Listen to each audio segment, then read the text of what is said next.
China is under fire for not acting quicker to contain the COVID-19 outbreak. The criticism comes as the country works to contain a growing number of cases. Ian Lee reports from London. This is what China wanted the world to see as the coronavirus began to spread 1 year ago. The epicenter, Wuhan, in lockdown.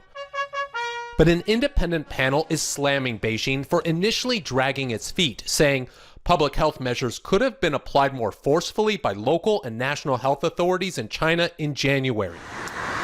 Once Chinese officials discovered the virus, it took more than a month to enforce the lockdown. By that time, COVID-19 had already spread to Japan, South Korea, and the United States. The panel also blames the World Health Organization for not declaring an international emergency sooner. WHO scientists are in China to investigate the origins of the virus. The U.S. is pushing for transparency and access, but there's doubt Beijing will allow it.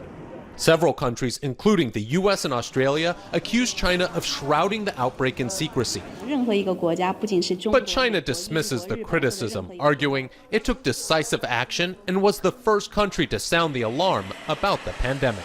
Ian Lee, CBS News. China has fared better than most countries during the pandemic. Last year, it was the only major economy to grow.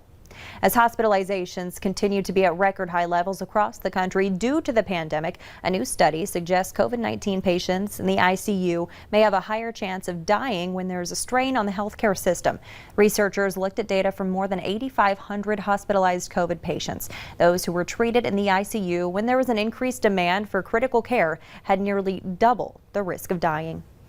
A newly released study shows how widespread mask use can help prevent large outbreaks of COVID-19. Scientists created a mathematical model using data from a survey of more than 300,000 Americans. It showed a 10% rise in mask wearing in a community, more than tripled the chance of slowing the spread of the virus. Researchers say an important finding from the study is that mask wearing is not a replacement for physical distancing, and it states that practicing both at high levels has the best chance of controlling the outbreak.